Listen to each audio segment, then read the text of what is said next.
Dasturimiz davom etadi. Aholini toza ichimlik suvi bilan ta'minlash darajasi Surxondaryo viloyatida oxirgi 8 yilda 47% dan 68,5% ga oshdi. Endilikda Muzrabot tumanida Yevropa tiklanish va taraqqiyot banki ishtirokida suv ta'minotini yaxshilash loyihasi boshlandi. 60 million dollarlik loyihaning ahamiyati va ko'lami haqida navbatdagi lavhamizda so'z yuritiladi.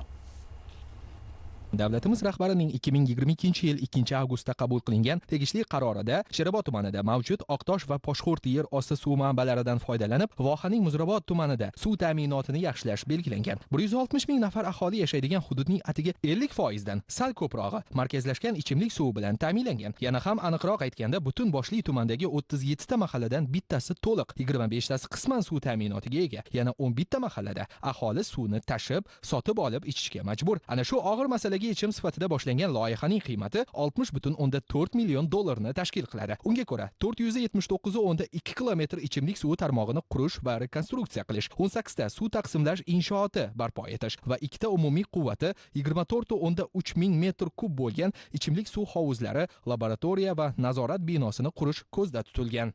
Bu yerdagi ichimlik suvning sifati yuqori bo'lganligi uchun, yer tagida suv manbasi yetarli bo'lgani uchun suv saqlash havuzi qurilib, shu yerda o'ziga 12 ta quduq bo'ladi. 12 ta quduq orqali havuz to'ldirilib, zaxira sifatida undan keyin Sherjon, Muzrabot liniyalariga qo'shimcha 14 kilometr tarmoq tortilib, o'sha tarmoq orqali yetkazib beriladi. 1,5 yil davomida loyiha muddati belgilangan. Biz buni shu yilning oxiri bilan yakunlash chora-tadbirlarni ishlab chiqib, 2 smenada ishlarni tashkil qilmoqchi. Hayotbaxsh loyiha to'liq yakunlangandan so'ng Muzrabotning 26 ta mahallasidagi 57,2 ming nafar aholi ilk bor ichimlik suvi bilan ta'minlanib, yana 59,8 mingining ta'minoti yaxshilanadi. Boshqacha aytganda, qamrov darajasi 89% ga yetkaziladi. Shu boisdanmi aholi vakillari ham uning tezroq amalga oshishini kutishmoqda. Muzrabot xalqining 53% ichimlik suvi bilan ta'minlangan bo'lsa, bu ham qanday holatda? Bu ham masalan soatbay beriladi. Shuning uchun mana Muzrabot tumanida buyrak tosh kasalligi juda ko'p bo'lgan. Odamlar suvlarni tashib ichdi orada. Bu juda azob bo'ldi. Xalqimizning bir umrlik orzusi bu. Mana bugun muhtaram prezident tashabbuslari bilan mana endi har bitta xonadonga ichimlik suv kirib boradi. Buni mana xalqimiz eshitib hozir juda xursandchilik bilan kutib olyapti buni. Prezidentimiz omon bo'lsin, sog' salomat bo'lsin.